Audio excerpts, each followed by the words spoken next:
bienvenido a este salón de actos del Ayuntamiento de Alhama de Granada. En primer lugar, quiero excusar al concejal de Cultura, Juan Calderón, que hoy iba a asistir aquí con nosotros y por motivos personales de última hora no nos va a poder acompañar y me ha pedido en su nombre que lo disculpe.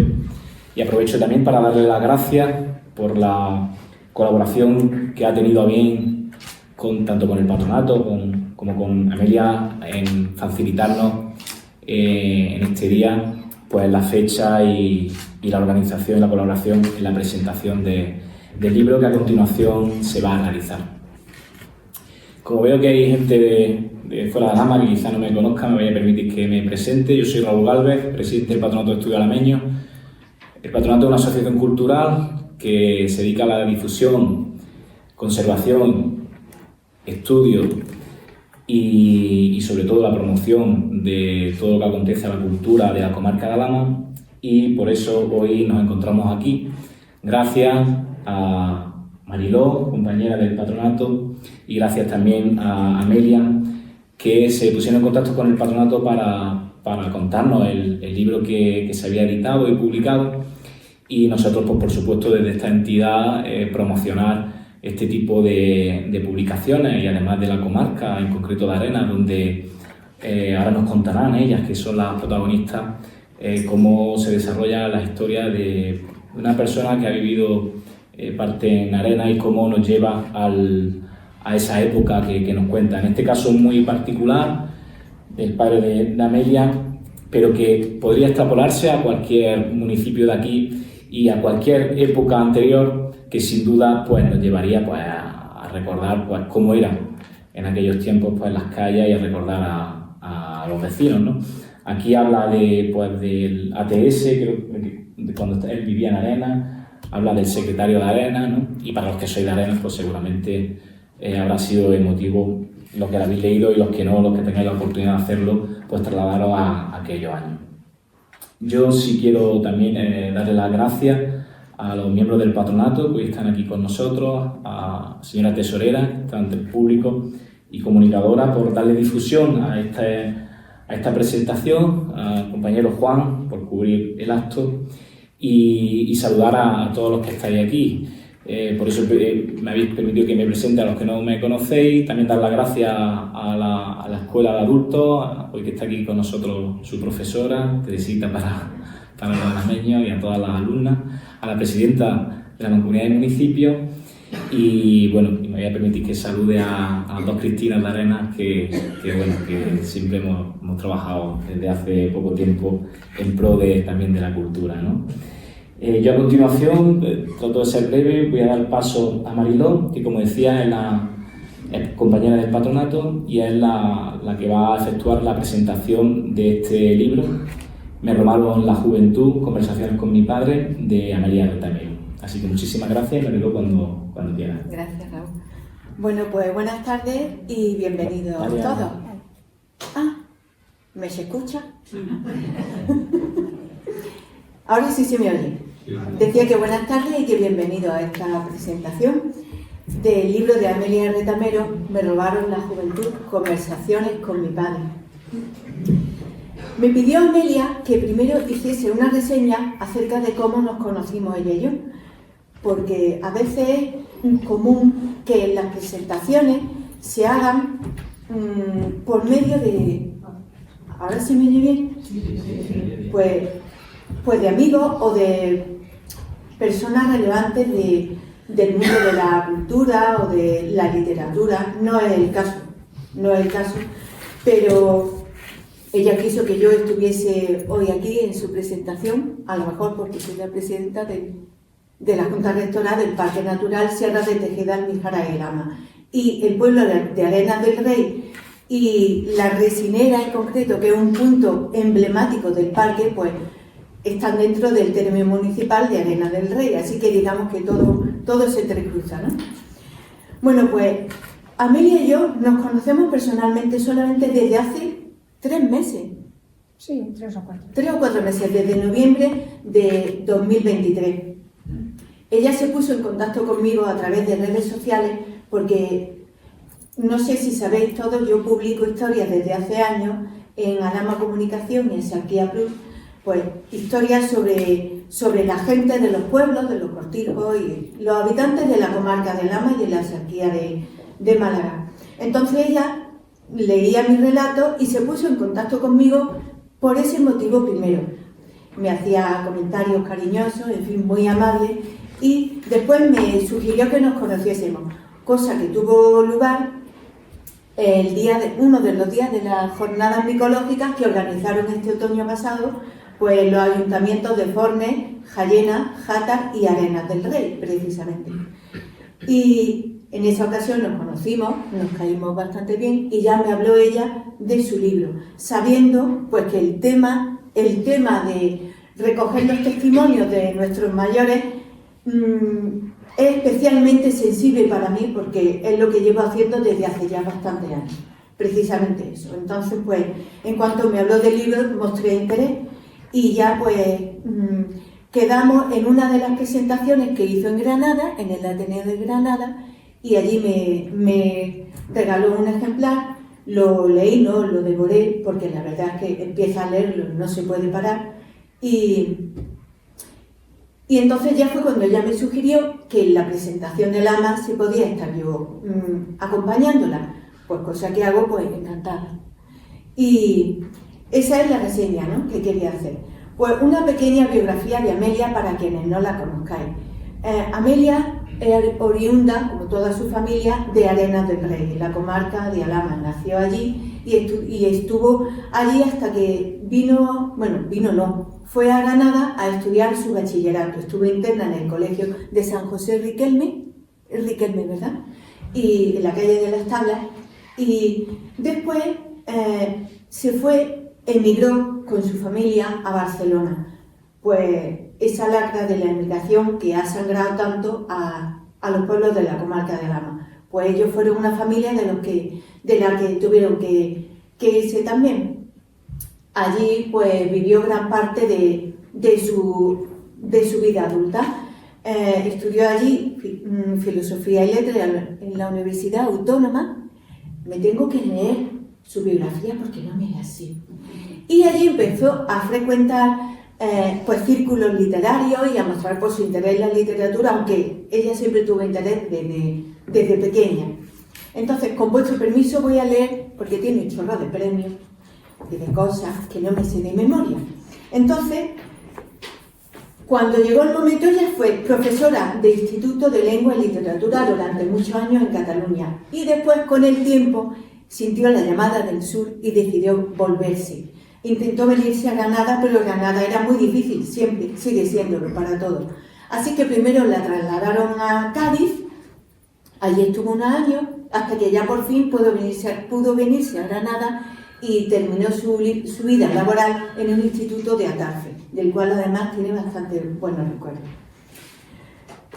Amelia fue coordinadora general de la revista Ateneo entre los años 2003 y 2009. Es autora de la novela Vida sin rumbo, de la Biblioteca Nueva, año 2000, y de artículos, relatos y poemas publicados en diferentes libros y revistas, como Ateneo, Tántalo, Pléyade, Relatos de Valparaíso y Cuentos de la Corrala.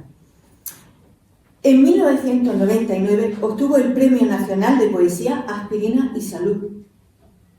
Y desde hace algo más de 10 años ya está asentada en Granada, y ciudad en la que vive, y frecuenta tertulias literarias y también talleres de escritura y todo este mundillo, ¿no?, literario. Me robaron la juventud, conversaciones con mi padre, es precisamente el libro en el que más empeño ha puesto y al que más tiempo le ha dedicado. Esa es una pequeña reseña de su biografía para que la conozcamos todos un poquillo más. Bueno, el tema principal del libro. Pues el libro se centra en los recuerdos de Juan Retamero Cabezas, un hombre oriundo de Arenas del Rey. Este hombre fue muchas cosas, pero esencialmente fue un represaliado del franquismo, porque luchó en el bando republicano durante la Guerra Civil y lo pagó pues carísimo, como tanta gente. Ese es el tema principal del libro. es la historia de Juan Retamero Cabeza a través de la visión de su hija Amelia.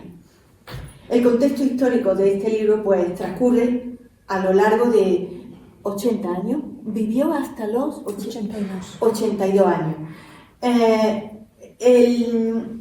El grueso, lo más importante, yo diría, de este relato, de este libro, de la narración, es precisamente las consecuencias que tuvo que pagar a lo largo de casi toda su vida por haber luchado en el bando republicano. Él venía de una familia muy humilde, como tanta gente, y cuando aconteció la guerra civil, pues siguió sus ideales y luchó pues, por la democracia. Y cuando se perdió la guerra, pues fue los españoles que fueron los perdedores, entre comillas, ¿no? Pues los que no mataron, otros se emigraron y otros se fueron de España y otros pues acabaron en las cárceles. El caso de Juan, pues fue este último. Juan estuvo en varias cárceles franquistas y eso le acarreó pues una serie de experiencias traumáticas, pero también de las cuales aprendió mucho.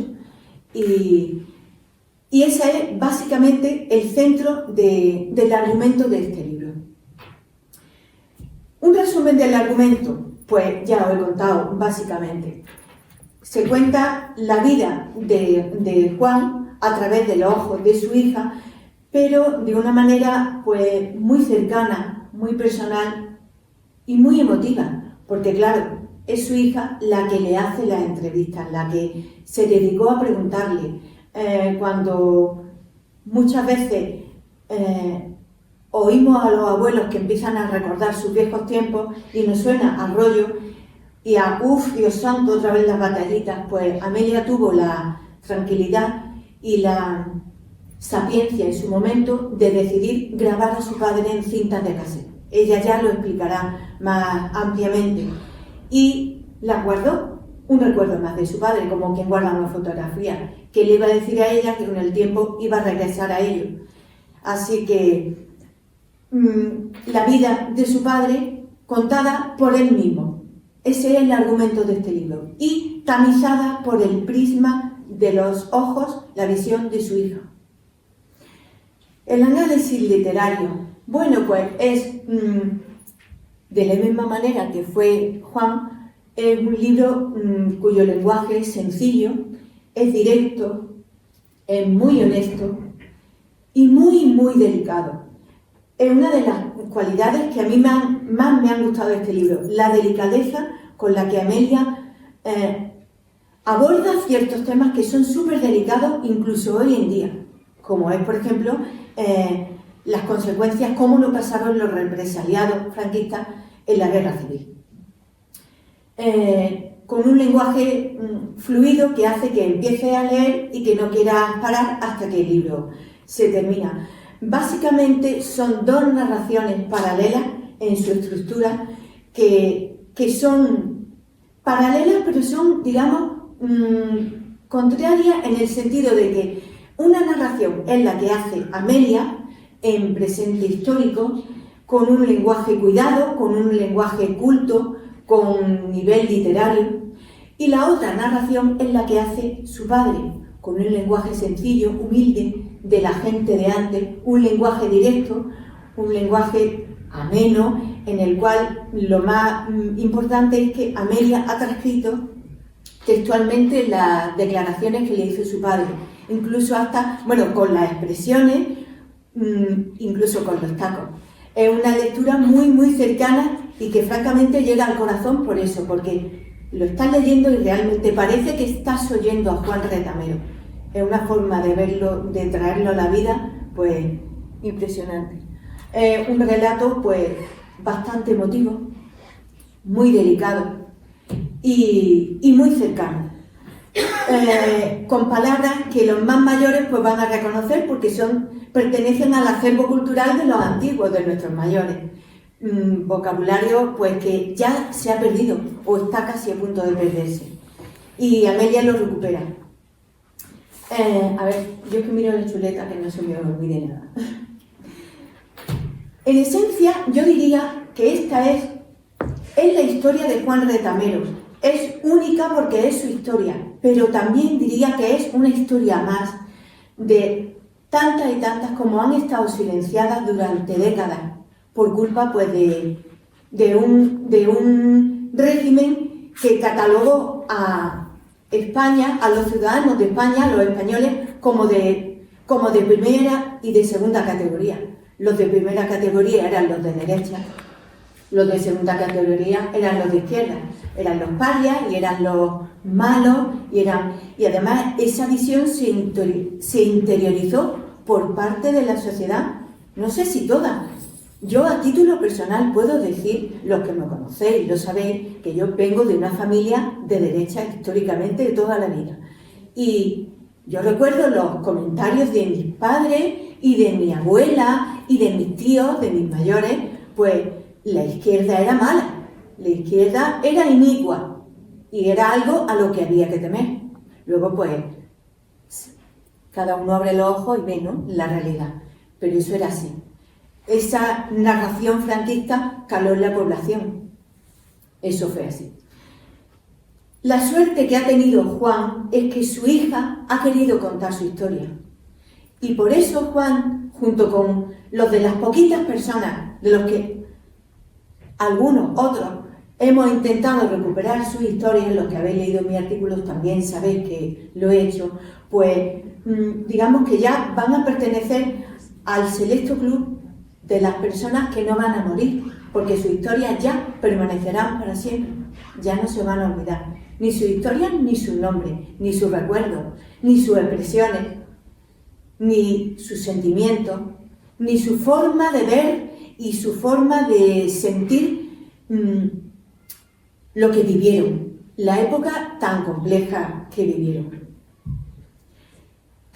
Este texto, el libro, tiene bastante relevancia en la actualidad porque aunque está tratado desde lo local, es decir, Arenas del Rey, las zonas circundantes, también salen otros pueblos de la comarca de Alhama y también la Resinera, nuestra querida Resinera, el punto de información más importante, uno de los más importantes del Parque Natural Sierra de Tejeda-Almejara y Alhama.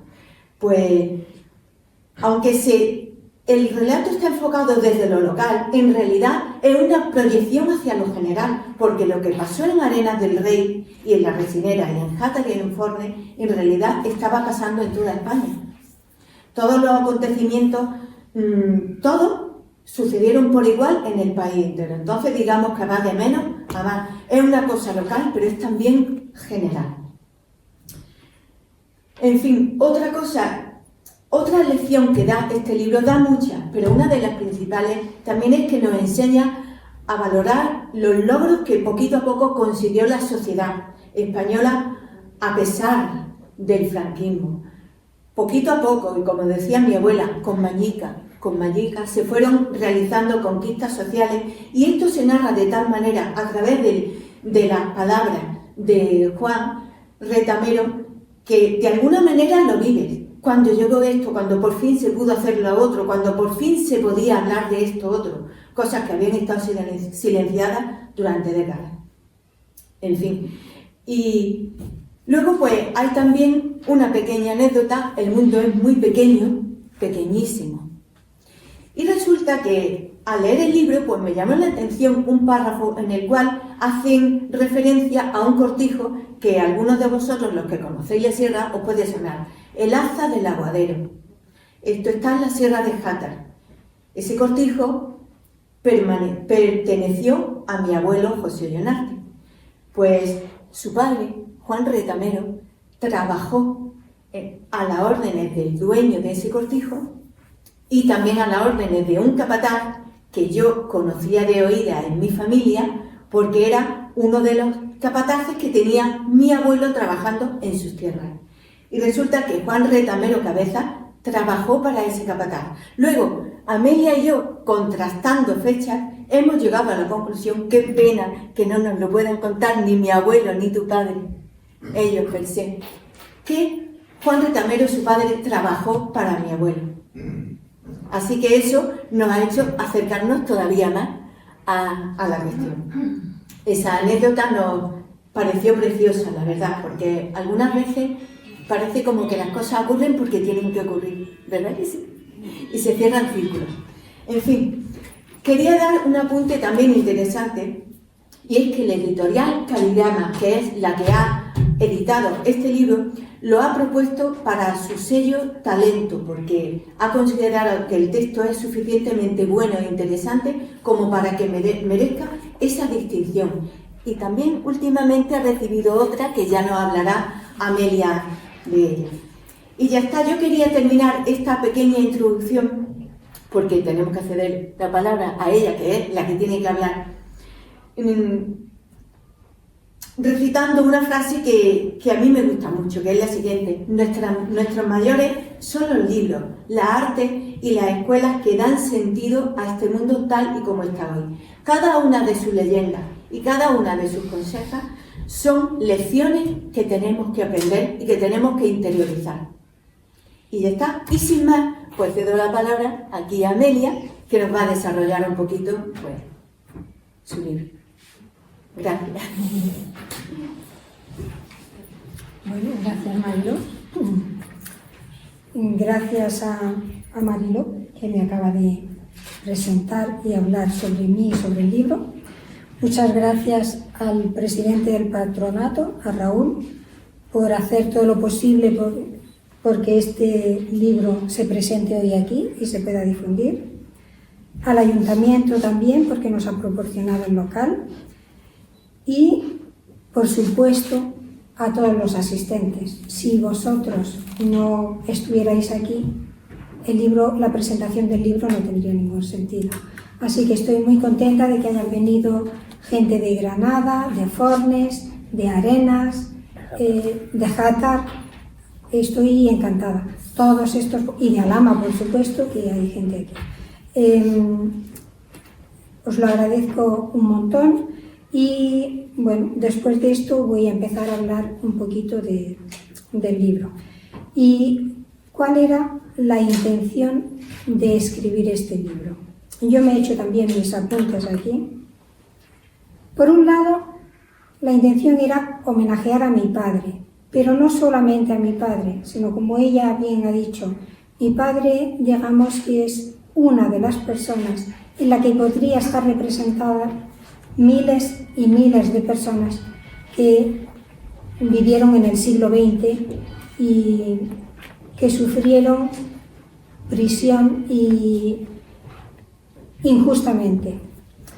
Y yo quería eso, homenajear a toda esa gente. Y al escribir el libro, pues es mi padre, Juan Retamero, pero el libro es para toda aquella gente, es un homenaje también a toda aquella gente que sufrió pues las consecuencias de una guerra y las consecuencias de ella.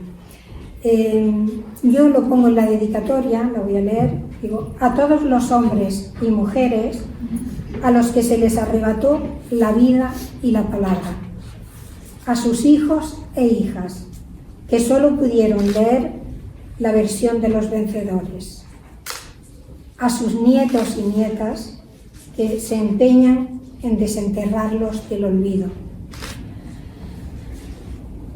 Otra de las intenciones de la obra también era dar a conocer hechos que mi padre contaba o que decía y que yo no encontraba en los libros, ni en los libros de texto, ni en otros libros.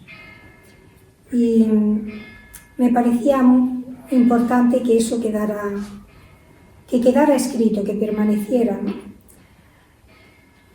Y ella ha hablado, dice, el centro de la cuestión ha sido la guerra y la represión posterior. Ciertamente, eso es el centro porque mi padre vivió el siglo XX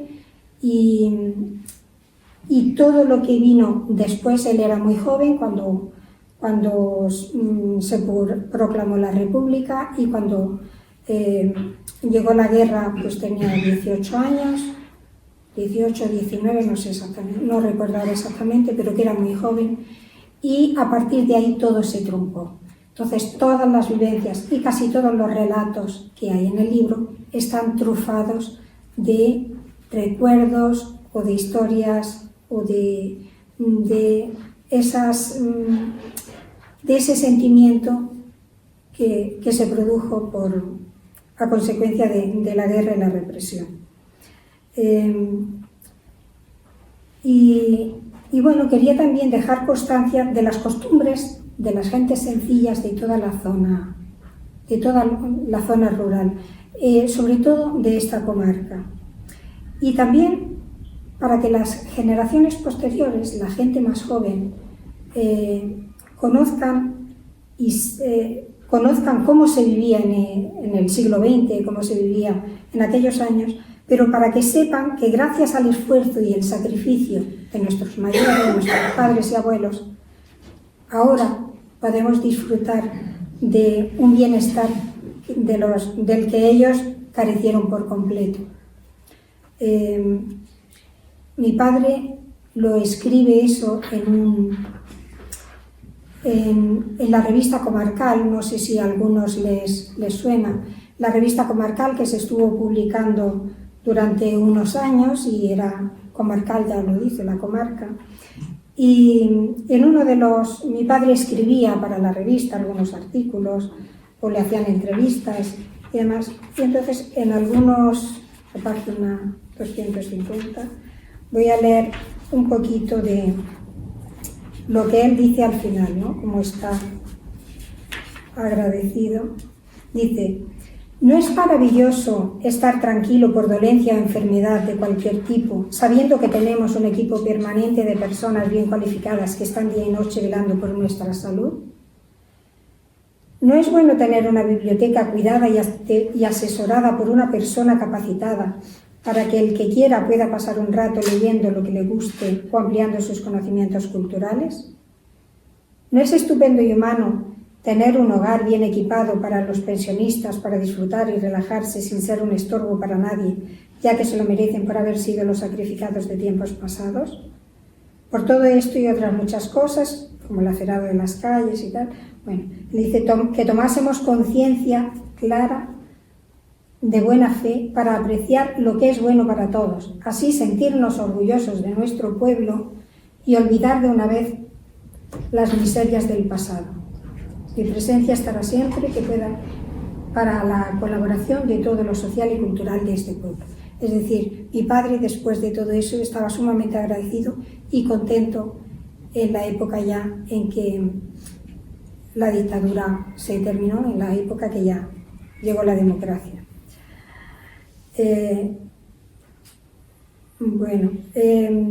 Temas. Habíamos dicho el tema central.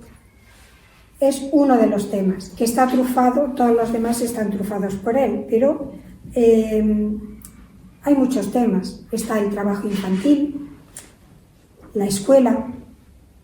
Él no pudo ir a la escuela, aunque se moría de ganas. De hecho, hay un capítulo que se llama, no recuerdo ahora exactamente, pero yo tenía unas ganas de ir a la escuela y no podía ir.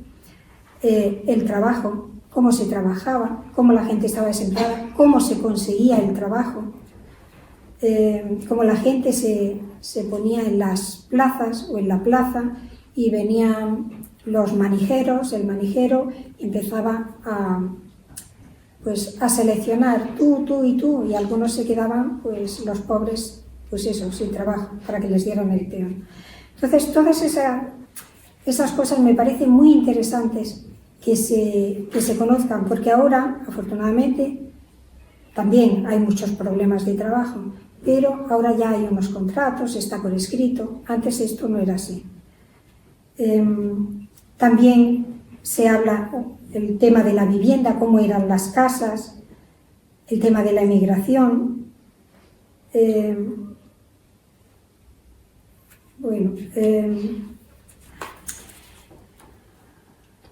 Y bueno, otra de las intenciones de la obra era poner en orden una serie de informaciones que yo tenía. Informaciones, por un lado, las que me había dado mi padre, y por otras, las que yo tenía de mi propia experiencia. Se me ocurría a mí que esto es como que tenía en mi cabeza como una madeja de lana o de hilo que está muy enredada y que tiene muchos nudos, y yo tenía mucha necesidad de desenredar aquello y ponerlo bien y convertirlo en un ovillo para que se pudieran empezar ese ovillo se pudiera empezar a trabajar. Entonces, cuando una madeja está muy enredada, con mucho esfuerzo, con mucho tesón, pues vas desenredando, tiras de un hilo, aparece un nudo, tienes que deshacerlo, y bueno, pues eso fue lo que yo estaba haciendo más o menos con el libro.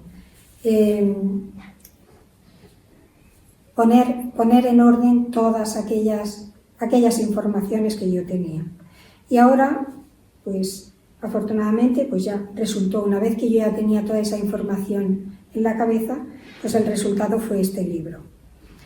El ovillo, yo digo, ahora es el ovillo con el que los lectores pueden tejer, pueden conversar sobre el contenido. Cada uno pondrá su mirada en los capítulos que más le interesen, el capítulo de la escuela, el capítulo de la infancia, el del trabajo, el de la república, la represión, la emigración, la democracia, cada uno. Lo que sí es que es un libro que se presta mucho a conversar, a comentarlo. Y esto lo sé porque ya en varias tertulias que hemos tenido, gente que ha leído el libro, si hemos empezado por la tarde, pues nos dan las 12 de la noche y la gente está comentando, recordando y demás. Bueno, el libro, ¿cómo está estructurado? Ella ha comentado algo. El libro está estructurado, son 28 capítulos, no tienen un orden cronológico. Hay un prólogo, una introducción en el que explico un poco la trayectoria del libro, la trayectoria de cómo he llegado a confeccionarlo. Hay 2 apéndices y luego un glosario.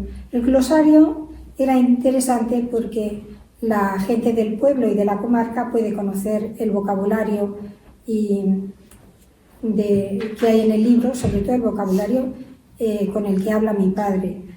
Pero cuando el libro se lee en otros lugares, pues no se conoce. Aquí, por ejemplo, mi padre dice la palabra darro.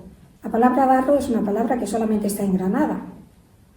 No es una palabra que la conozca mucha gente y se refiere al río Darro. Bueno, aquí en el glosario ya lo explico, supongo que los que habéis leído el libro ya lo sabéis. Pero, por ejemplo, Darro es un desagüe. Desagües. En Granada se emplea esta palabra como sinónimo de cloaca, por la identificación con el río Darro, cuando en otros tiempos se arrojaban en él toda clase de inmundicias. Pues eso lo tengo que explicar. Para la gente de Granada no hay que explicarlo, pero si hay personas en Córdoba o en Valencia o en Salamanca, pues hay que explicar lo que es un darro, porque además esa palabra tampoco aparece en el diccionario. Y bueno, como esa palabra, pues son otras muchas. Los capítulos, he dicho que tiene 28 capítulos, sin un orden cronológico, no tienen número. Alguna gente me ha dicho, ¿y por qué no has numerado los capítulos? Pues precisamente por eso, porque no tienen un número y porque no hay una secuenciación cronológica y se puede leer uno antes y otro después. Y luego también me han preguntado, ¿por qué tiene 2 títulos? Pues sí, porque el libro hay una parte que es literaria y yo he querido escribir un libro que se pueda leer como una novela, pero al mismo tiempo es un documento. Y yo quería que el libro tuviese una lectura fácil para todo el mundo. No quería enredarme en cuestiones literarias, rocambolescas y que el lector tuviera que volver una y otra vez porque no había entendido alguna cosa. Entonces lo que yo quería era facilitar mucho la lectura. Y entonces los capítulos, hay una parte, hay un título que es más literario, está extraído de una palabra o una frase que dice mi padre, y luego la otra parte es la explicación de lo que trata.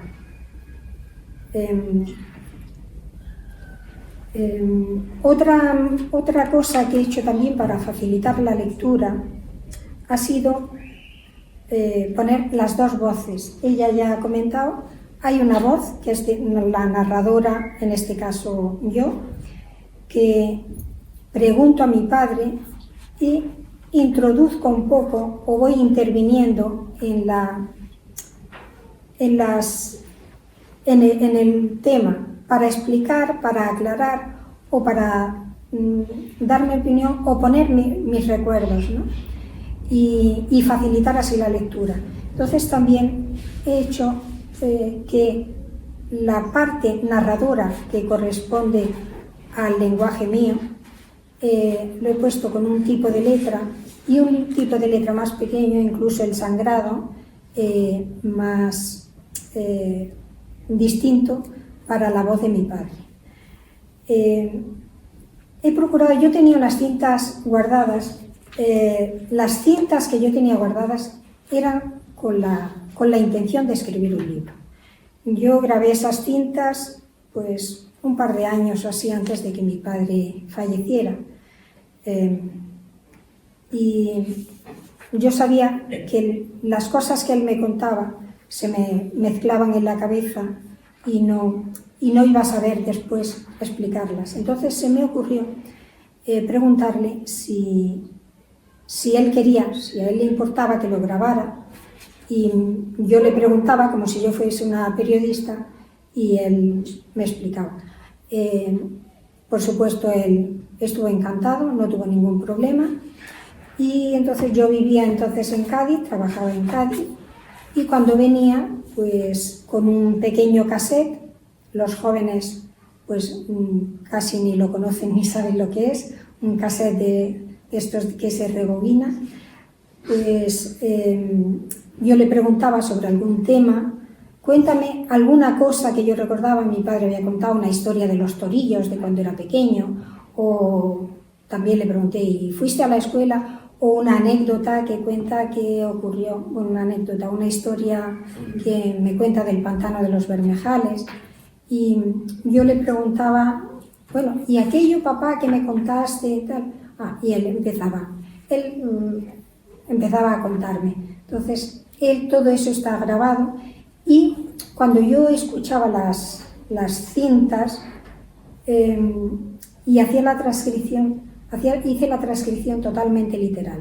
Es decir, que he puesto la voz de mi padre tal cual la hablaba él. No he querido cambiar absolutamente nada. Evidentemente, si ha dicho no sé, si ha repetido algo muchas veces, pues lo he acortado para no hacer monótona la lectura, pero he dejado el lenguaje tal cual, incluso como dice ella, con los tacos. O expresiones, mi padre decía pim, pam, iban dando pim, pam, pues así. Eso hace que la lectura sea amena y entre bastante bien. Me decía una señora, que veo que está aquí entre el público también, entre los asistentes, me decía, como conocíamos a tu padre, es como si estuvieras hablando con él, es que parece que lo estoy viendo. Porque claro, es su propio lenguaje. Bueno, otra cosa que quería contar, dificultades que he tenido a la hora de escribir la historia. Yo la historia la tenía grabada desde hace, pues eso, hacía ya 20 años. De vez en cuando yo quise, ya tenía casi todas las cintas, igual me faltaban algunas cosas por preguntarle y así, pero mi padre murió, no se puso enfermo, me dio un aneurisma de aorta, me parece que era, bueno, lo llevaron y se murió. Y entonces ya no pude preguntarle más. Esas cintas estuvieron grabadas, claro. Yo ya no estaba con fuerza suficiente para escucharlas. Al cabo de 4 o 5 años me puse, ya estaba un poco más serena y pensé que ya las podía escuchar. Empezaba a escucharlas, pero no sabía bien qué hacer con ellas. Incluso a veces me parecía que no era interesante lo que decían. Luego tampoco tenía mucho tiempo porque estaba trabajando y tampoco el tiempo no le podía dedicar mucho. De vez en cuando, pues las cintas que las tenía guardadas las revisaba y volví a escuchar otra vez, pero las volví a dejar porque no sabía cómo empezar. Como ella ha dicho, yo estoy en tertulias literarias, en talleres literarios y demás, y en uno de los talleres literarios hace unos años, pues era de escritura autobiográfica o algo así. Le pregunté a Cristina Galvez, seguramente es tu prima, pues le pregunté si lo que escribía, estas cintas podrían estar dentro del autobiográfico, que no era mi autobiografía la que yo quería escribir, pero era contar lo de mi padre. Me dijo, sí, pues una de las sesiones la vamos a dedicar a eso. Vi el cielo abierto, porque cuando empezó a explicar cómo se podía hacer, es como que se me iluminó la mente y dije, ya está, aquí está. Coincidió también que llega el COVID, entonces tenía todo el tiempo del mundo para escuchar las cintas, para hacer las transcripciones y bueno. Ocurría también, las cintas, al ser de cassette, se estaban quedando obsoletas, esos aparatos. Y yo decía, bueno, va a llegar un momento en que no las pueda reproducir y no me pueda enterar. Entonces, con la ayuda de un amigo, las pasamos al ordenador y ya desde el ordenador pues podía escucharlas. Y bueno, pues en casa, aquí unos primos que siguieron un poco la trayectoria, pues veían, ¿y ya has terminado la transcripción? No, todavía no. Estuve varios meses porque escuchaba la cinta y tenía que ponerme a escribir a mano y parar y otra vez, así eran pues 6 o 7 horas de grabación. Bueno, esa era una de las dificultades. Otra también el lenguaje oral, que transcribir el lenguaje oral pues es mucho más difícil que un lenguaje.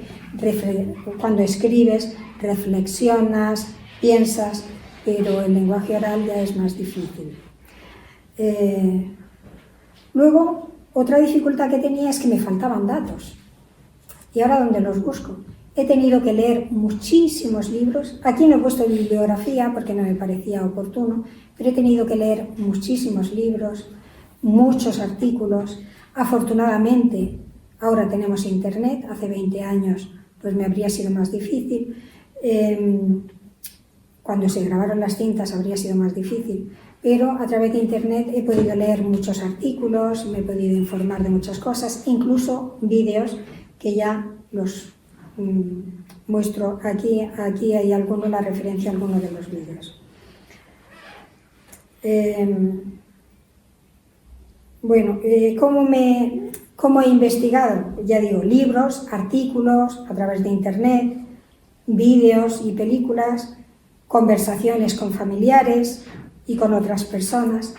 Y aún así, cuando tenía todo esto, me seguían faltando datos, porque yo tenía necesidad de conocer el expediente de mi padre. Como hemos dicho, estuvo en la cárcel y él tenía un expediente.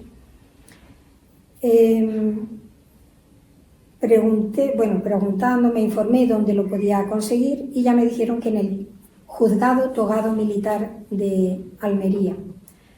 Escribí, lo solicité y bueno, pues me dijeron que en muy poco tiempo, pues que sí, que podría ir a consultar el expediente. Pero pasó ese tiempo, creo que me dijeron un par de meses o así, que me darían respuesta y no me daban respuesta. Incluso empecé a llamar y es que estamos de obras, es que no sé qué, me daban largas y no había manera. Un día ya había terminado de escribir casi todos los capítulos, pero claro, se me quedaban huecos y se me quedaban cosas sin sin saber y que eran necesarias para que saliera el libro. Entonces, un día mi pareja y yo, pues nos presentamos en Almería y dijimos, vamos a ver qué pasa. Nos atendieron estupendamente, nos pidieron disculpas y efectivamente estaban de obras hasta tal punto que hasta muchas veces ni el teléfono funcionaba. A veces llamaba por teléfono y ni funcionaba. Y yo dije, me daría con un canto en los dientes y estaría contentísima si por lo menos de aquí, de este viaje que hemos hecho a Almería, pues nos lleváramos una fecha. Y nos dijeron, bueno, pues mire, vengan, si acaso vengan dentro de un par de horas y ya le decimos algo. Nos fuimos a caminar por ahí al cabo de un par de horas, creo que esto fue un lunes o un martes, y cuando llegamos nos dijeron, mire, le vamos a dejar para el viernes que viene, ¿les va bien? Y bueno, pues fue estupendo, fue maravilloso porque al viernes siguiente, sí, al viernes siguiente fuimos, nos dejaron una sala y allí pudimos completar los expedientes. Y digo los expedientes porque, curiosamente, yo pregunté por el expediente de mi padre y pregunté también por el de mi abuelo. Y miraron y me dijeron, sí, también está el de su abuelo. Encantada de la vida. Nos dejaron los dos expedientes, nos dejaron solos en aquella sala, los pudimos ver, pudimos fotografiar. Yo fotografié y cogí el expediente de mi padre, con el móvil fui haciendo fotografía página por página. Bueno, eran páginas, folios, trocitos así de esto ya lo describo en el libro, como tarjetas de visita, anotaciones, medio folio, cuartillas, o sea, todo enganchado, cosido todo, un tomo así, no sé, eran 70 y tantas páginas, algunas por delante y por detrás y tal. Algunas no se veían bien. Y mi pareja, con una máquina, con una Canon pequeñita, que más potente, fue fotografiando el de mi abuelo. Claro, fue un trabajo bastante intenso, estábamos cansados, bueno, pues ya terminamos y dice, empiezo a ojear y digo, uy, algunas de las páginas no habían salido bien. Y entonces le di, toma, mira, estas páginas hazlas con tu máquina y yo voy a mirar el de mi abuelo. Cuando voy a mirar el de mi abuelo, digo, uy, no sabía que a mi abuelo le llamaban aplastahuevos. Digo, uy, qué raro. Miro y digo, uy, pone que tenía 26 años y empiezo a mirar y resulta que era de un hombre de aquí, de Alhama, que justo tenía el mismo nombre que mi abuelo. Claro, fue una decepción, pero al mirar el expediente, al ojearlo, vi que había 2 o 3 páginas que sí que correspondían a mi abuelo. Y de hecho había un cruce de comunicados de la Alhama con la prisión, en las que se decía, bueno, y informes de por aquí y por allá. Bueno, el caso es que nada, que el informe de mi abuelo no está. Pero sí, como había 2 o 3 folios que sí que correspondían a mi abuelo, pues pude enterarme de que mi abuelo, pues que tenía 52 años y bueno, algún otro dato más.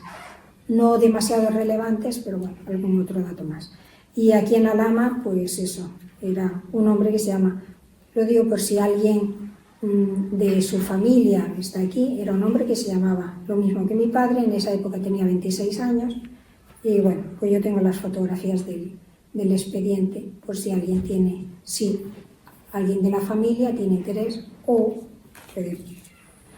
puedo decirles dónde lo he conseguido y demás.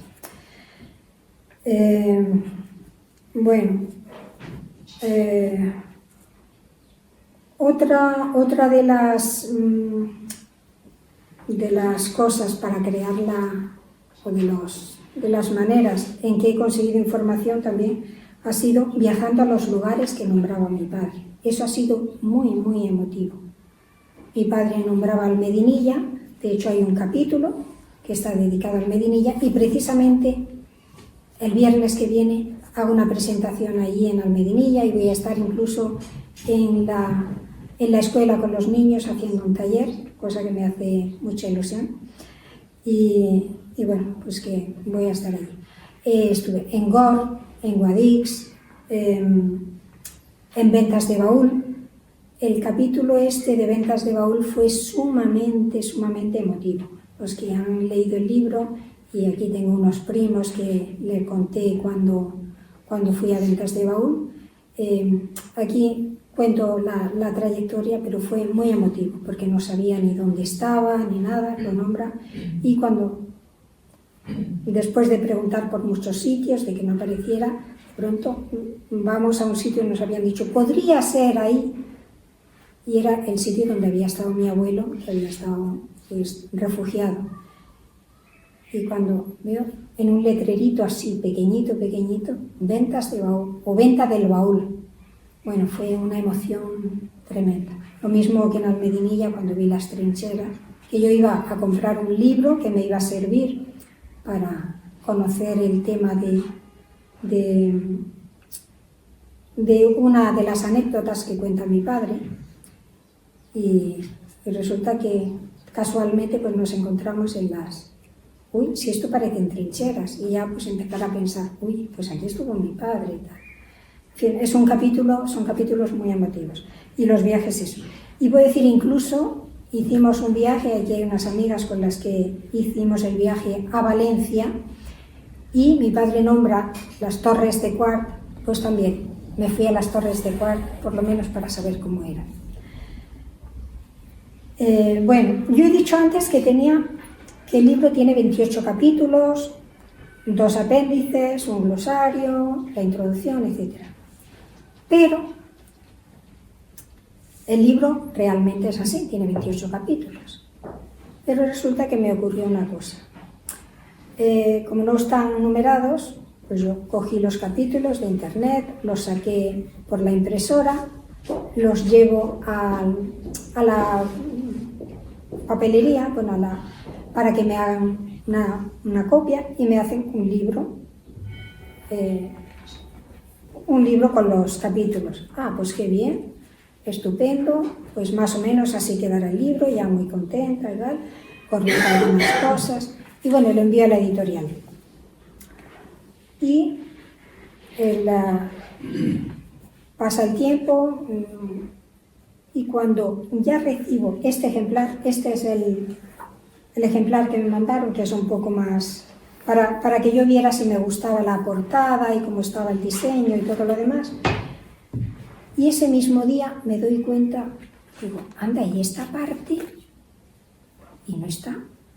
¿Y dónde está? Empiezo a repasar. Me había olvidado de incluir un capítulo.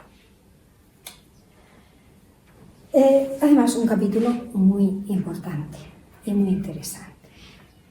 Yo he hecho un pequeño libreto y le he llamado Episodio Cautivo, porque resulta que es el capítulo en el que mi padre, cuando le pregunta a mi padre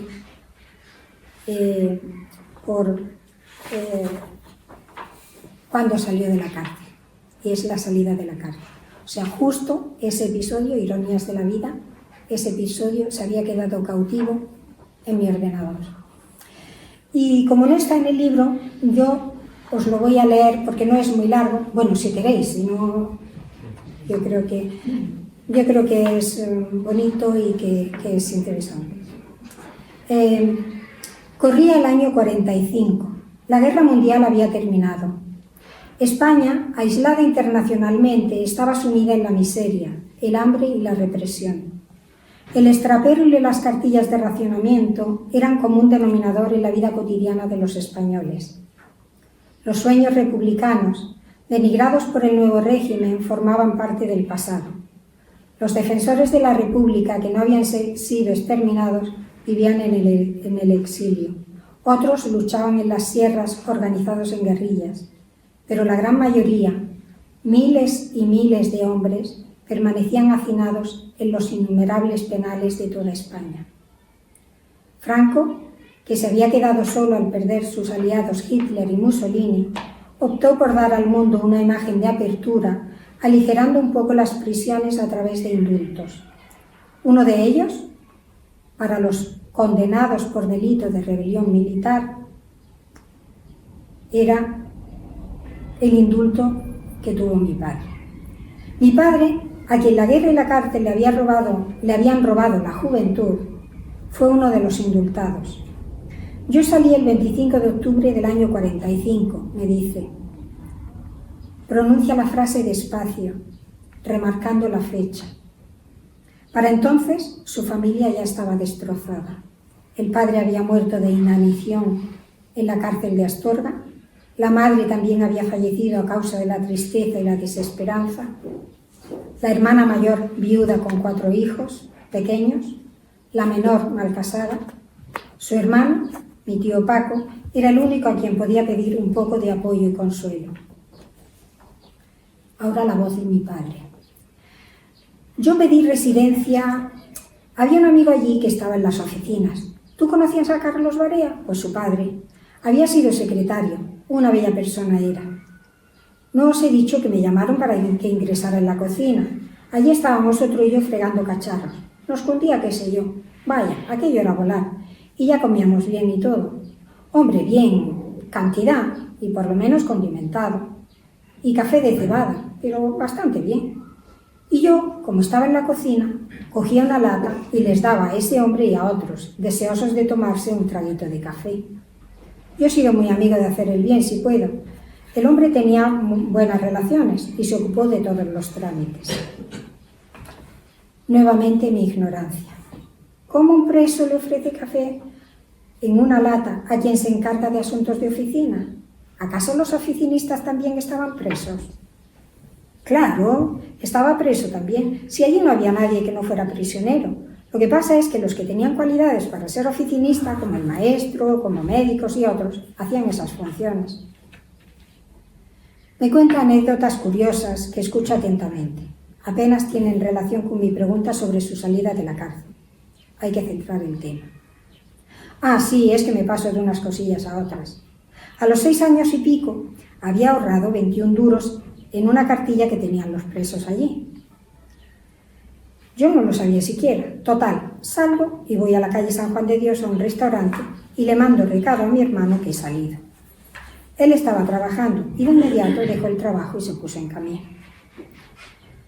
Hago un esfuerzo por imaginar ese día de octubre en que mi padre sale a la calle, después de casi 7 años entre muros carcelarios. ¿Cómo le mandó recado si en el pueblo no había teléfonos? La centralita telefónica se instaló bien entrado en los años 60. ¿Por qué fue a un restaurante? ¿Envió desde allí un emisario? ¿O quizá fue un telegrama? Son preguntas para las que, de momento, no tengo respuesta. Mientras tanto, ¿yo a dónde iba? Había salido casi en cueros, una camisa... Voy a la tienda Los Muñecos, que es una tienda que hay en Birrambla, grande, a ver si había allí algo, un trajecillo que valiera aquel dinero. Pero todo era de ahí para arriba. Entonces las ropas eran más caras que ahora en proporción. Llego allí... «Coño, Vergara, ¿qué haces aquí? ¿Cuándo has salido?» Un hombre que habían metido preso. No sé qué le había pasado, era un hombre muy bueno. Allí metían preso por nada. Y lo conocía de la cárcel. Ya ves tú, éramos 4.000 y pico, pero conocía a gente. Pues que estoy aquí de dependiente, y antes también estaba. ¿Y tú qué? Mira, que he salido. Me han dado esto. A ver si me pongo algo y me tapo siquiera una chaqueta o un trajecillo. Cago en la mar. Y de ese dinero no hay nada. Metió mano a buscar por todas partes. Nada. Al final encontró un trajecillo de color beige, malillo, por supuesto, pero valía 22 duros. Claro, un duro era mucho. Pues esto es lo que me han dado, no tengo otra cosa.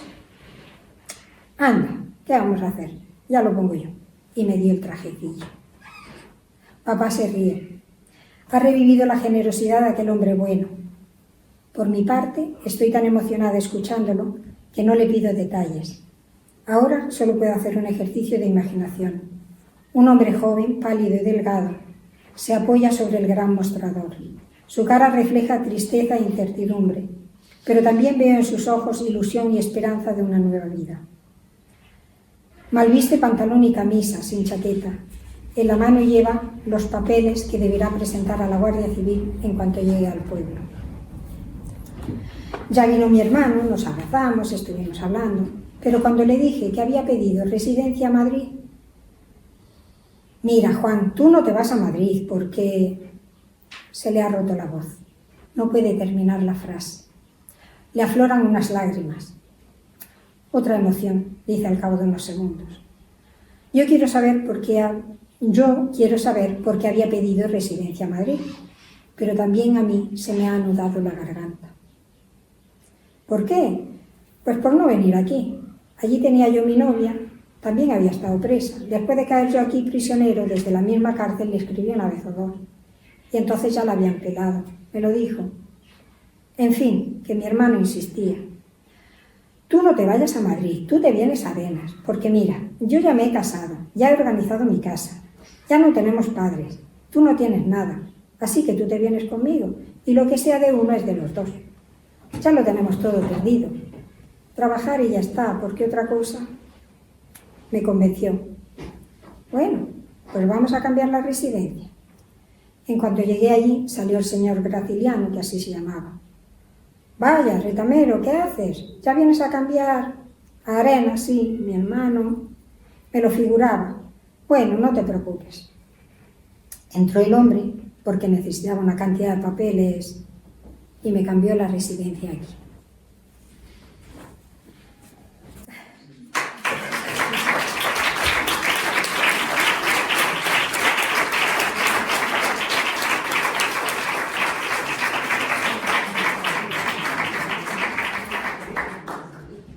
Bueno, yo quería comentar alguna otra cosa, y es que cuando envié el libro a la editorial, cuando envié el borrador a la editorial, pues la editorial hace una valoración y ella la ha leído y bueno, pues la calificación que pone, calificación literaria muy buena, calificación comercial muy buena y bueno, pues para mí fue una satisfacción muy grande. Y todo le concedieron el sello Talento y en el informe editorial dice una cosa que a mí me ha gustado mucho y dice: es de esos libros que si no existieran dejarían una voz callada y los libros están para impedir tales injusticias. Así que yo estoy pues eso, muy satisfecha con haber escrito el libro. Hace un par de semanas o 10 días o así, hace muy poco, pues aparte del sello Talento, ya antes la editorial quiso pasarlo al inglés y quiso llevarlo a unos premios a Norteamérica, no sé si era Nueva York o Los Ángeles. Me mandaron cartas y tal, pero yo todavía no había recibido el libro, solamente ellos tenían el borrador y tenían que hacer la maquetación, tenían que hacer un montón de cosas. Entonces yo les dije que no, que hasta que no tuviera el libro no. Pero hace un par de semanas me lo han recordado, o me lo han recordado o lo han puesto otra vez y me dicen: estimada Amelia, nos complace informarle que el comité editorial ha seleccionado su obra para participar en los International Latino Books Awards 2024, que se celebran en la ciudad de Los Ángeles de California, en Estados Unidos. Y ampliaremos la información a medida que se vaya acercando el evento.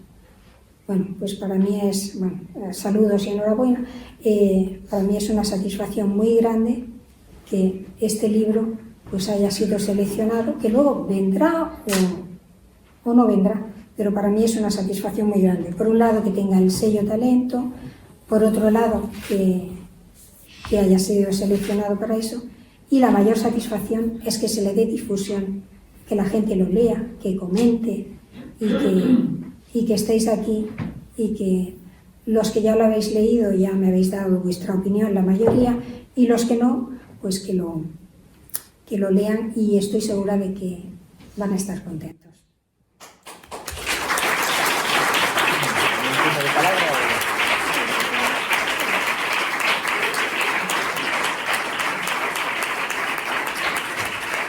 Muchísimas gracias a Mariló por esa presentación, a Miriam por estar aquí con nosotros.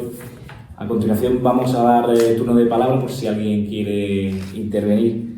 Yo sí antes, aunque ya lo he dicho al inicio, quisiera de nuevo reiterar el agradecimiento a las dos por contar con el patronato, con la dama, como decía al inicio, el patronato de una asociación cultural, que precisamente queremos ser vehículo de esa promoción. Y bueno, al inicio he dado solamente una pincelada en lo más personal, ¿no? en ese capítulo que narras tú, esa experiencia y esos diálogos con él al final de su vida, cuando está en Arenas, cuando va a Barcelona. Por eso digo que es muy importante en este caso, bueno, la singularidad de Juan, de tu padre, pero cómo nos traslada a ciertas épocas, ¿no? Y cómo nos traslada pues, a que soy de Arenas, pues, a esos momentos, ¿no? que recuerdan pues, a sus familiares, a sus antepasados, ¿no? Es importante porque desde el patronato vemos en este libro, como hace poco premiamos también el de Juan Gómez de Ventas de Zafarraya, cómo desde la comarca pues, se atesora mucha cultura, mucha historia, y es importante esa difusión, ¿no? Sin embargo, nosotros en el patronato siempre hemos puesto en valor todo lo que es el patrimonio histórico, a través del archivo, etc. Pero hay aquí una frase que yo creo que define, ¿no? precisamente lo que a veces no solemos hacer, porque nos centramos mucho en los hechos históricos, ¿no? en la relevancia, en lo importante, ¿no? Y decía Alfonso Salazar, prólogo, uno decía que los habitantes de España eran aquellos hechos que no trascendían los medios, que no quedarían en los libros de historia, pero que sucedían en la España real. La vida silenciosa de los millones de hombres sin historia que a todas horas del día y en todos los países del globo se levantan a una orden del sol y van a sus campos a proseguir la oscura y silenciosa labor cotidiana, como la que hizo en este caso Juan, y con la que también existen numerosas historias. Yo de nuevo reiterar ese agradecimiento. Si me vais a permitir, antes de finalizar y dar la palabra, por supuesto, a todos los que queráis, agradecer a los trabajadores del Ayuntamiento, que al inicio no lo he hecho, y saludar a los que han llegado posteriormente, a la concejala Sandra García y al expresidente de la Mancomunidad, Paco. Y bueno, a continuación pues damos la palabra y me imagino que ahora todos aquellos que quieran comprar el libro, pues está aquí a media a su disposición, así que si alguien quiere tomar la palabra, y si no, pues damos por finalizado este acto de presentación.